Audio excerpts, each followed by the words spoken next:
Hello guys, galing ako nagatid ng bata. Nadaan ako dito sa court. Diyan na lang yung namin, bahay namin. Nakarating na ako dito sa amin. So wala naman si among babae. Mag-exercise tayo at mag-jogging. Kahit nag-exercise ako kanina, nag-stretch. Gusto ko mag-jogging. Dito sa court yan oh. Malinis na kasi nakapaglinis na yung tagalinis. Nandito yung bag ko. Ilagay ko muna dito, ibibideo ko lang para makapag-upload din ako sa aking channel. Paki-subscribe naman po dyan. Salamat. Gusto ko lang kasi mag-exercise na mag-jogging. Mas maganda kasi mag-jogging din para yung hininga natin makalabas, para lumuwag yung hininga natin araw-araw. So, dyan lang muna kayo guys. Panoorin nyo ako. Mag-round lang ako siguro for 4 rounds or 3 rounds. Dyan muna kayo. Ready, get set, go. Malamig kasi dito. Walang araw. Tulad dyan sa Pinas. Yan.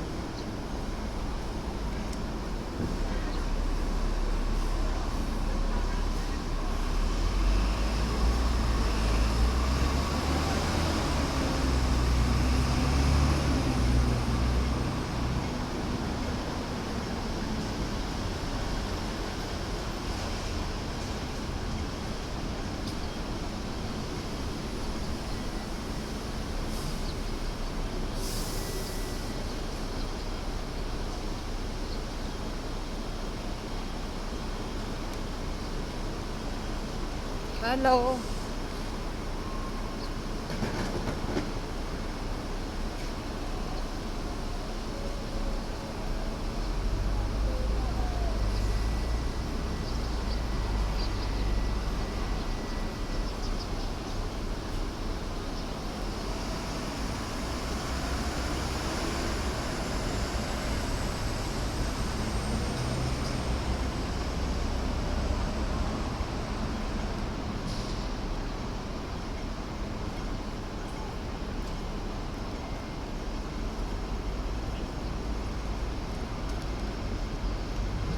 Hi, hello.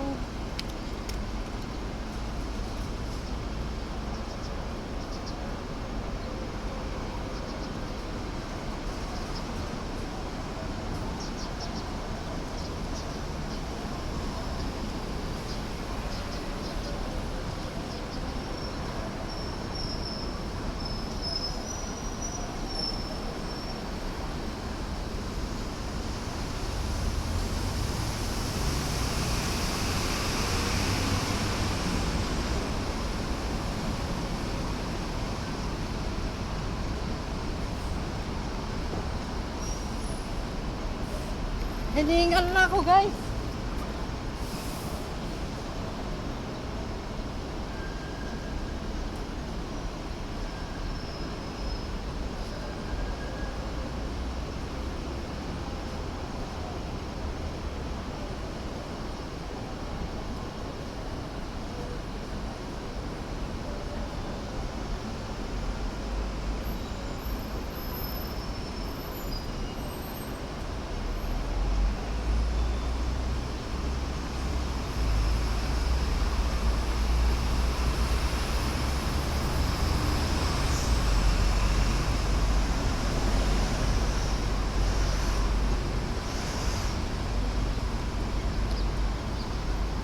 Hello guys, hiningal na ako.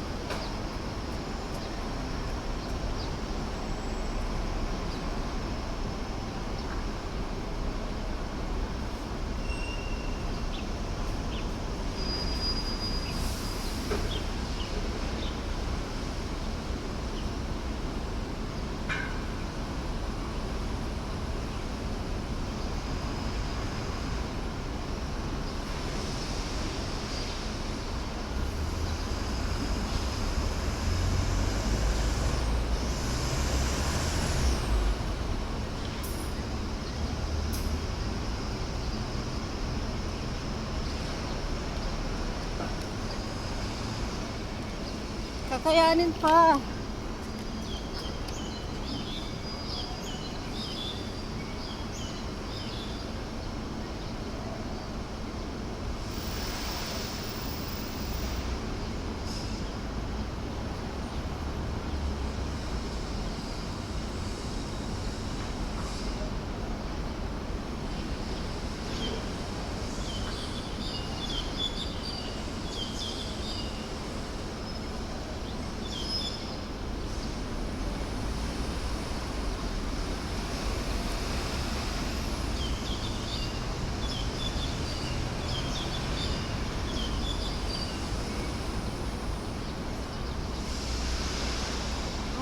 Para alam kung ilang rounds na ako.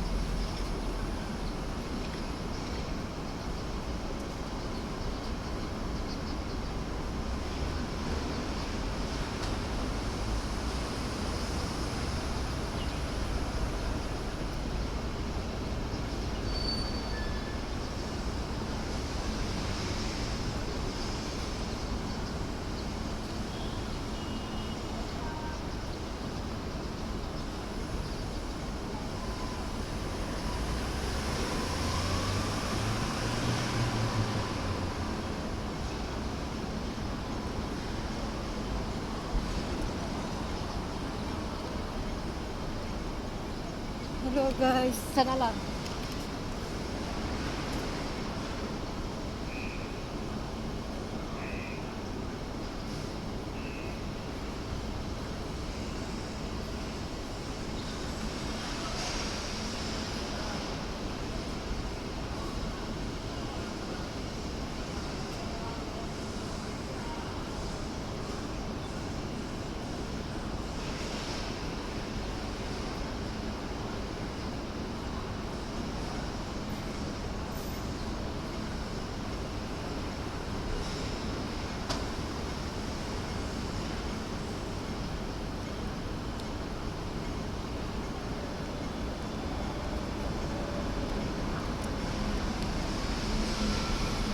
Kaya pa guys, kaya pa, asa pa.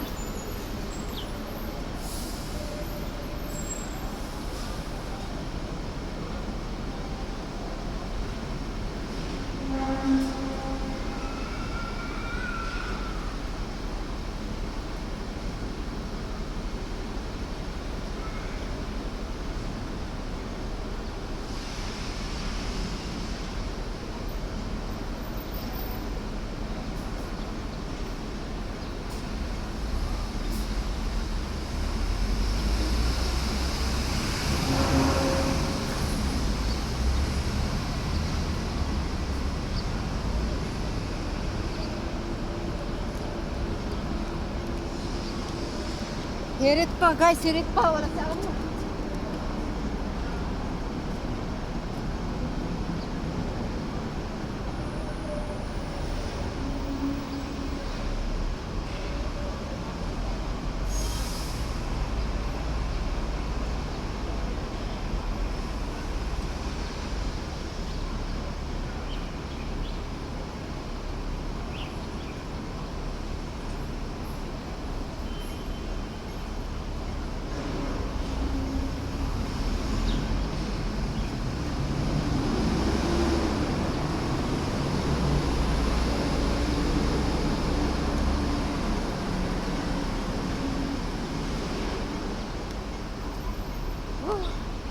Ay, di ko.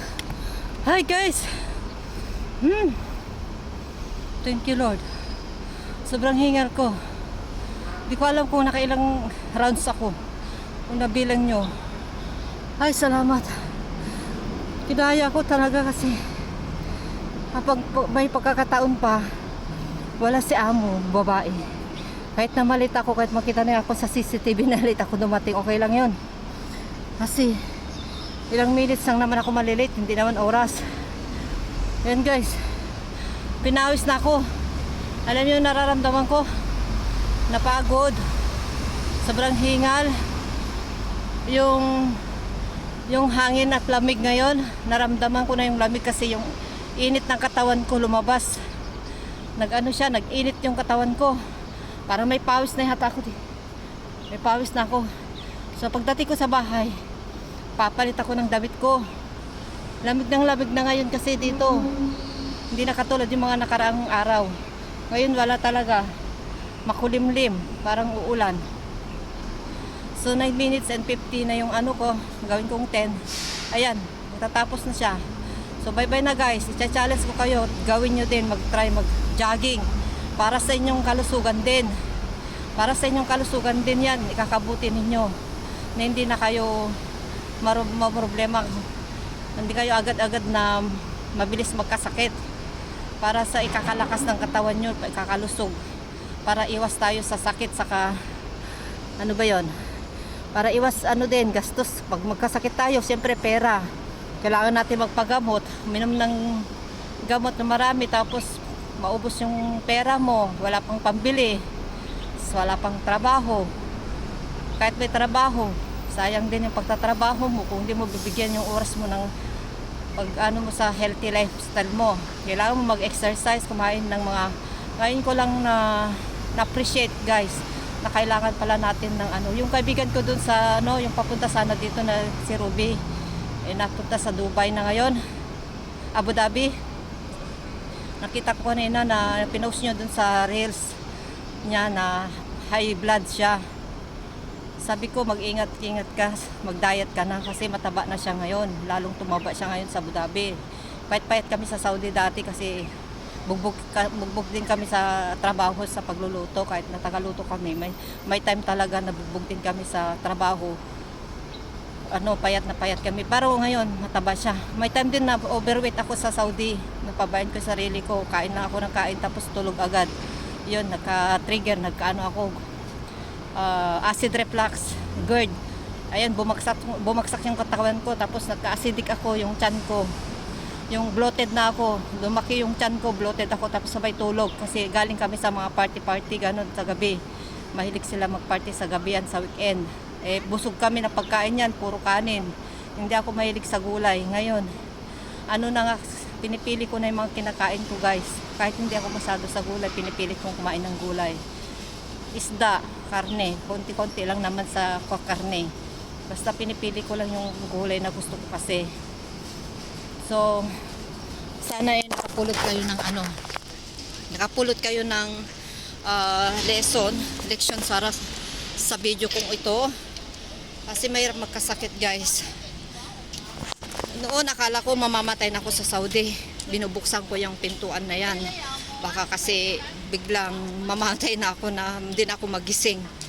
At least makita nila ako sa kwarto. Sabi ko, sa stock room ako natutulog kasi hindi ako makatulog, may kasama din. Kaya pinipili ko dun sa stock room. Ayun, binubuksan ko yung pintuan, hindi ko nilalak. Sinasarado ko naman pero hindi ko siya ilalak. Para kung pag may kukunin sila sa stock room, hindi na ako magising, hindi nila na ako makita. Akala ko mamamatay na ako sa Saudi noon. So sabi ko, pinagdasal ko kay Lord, pagalingin mo po ako Lord.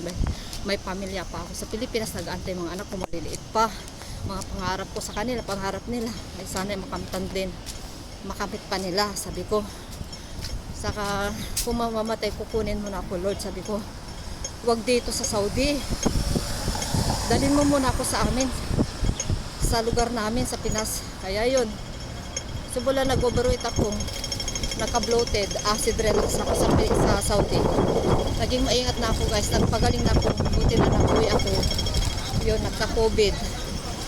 nagka-COVID naman na, tapos papagaling pa rin ako. Bumalik pa rin ako sa Saudi pero marunong na ako sa mga kailangan kong dapat ipakainin. Palagi ako nag-exercise doon sa, wala din ako time mag-exercise dati doon sa Saudi. Kaya yun, nung last time na nag-Saudi na ako, bumalik ako sa amo ko, tapos na yung COVID. Ayun, araw-araw na ako nag-exercise. Kahit saan man ako matulog. Kaya doon sa lola, doon sa mama ng amo ko, kasi pinalipat-lipat ako ng amo ko doon. Saan ako magtatrabaho. Na-exercise ako doon. Ang lawak naman ng yung bahay nila, gina-jogging ko yan. Kung hindi sa terrace ako nagja-jogging, nag-exercise. Yun, yung lawak ng bahay nila lula, gustong gusto ko yun kasi may mga garden doon habang ako ay nagdidilig ng tanim. Yung hose, ilalagay mo lang yung hose doon sa tanim, sa puno ng tamar, kaya dates.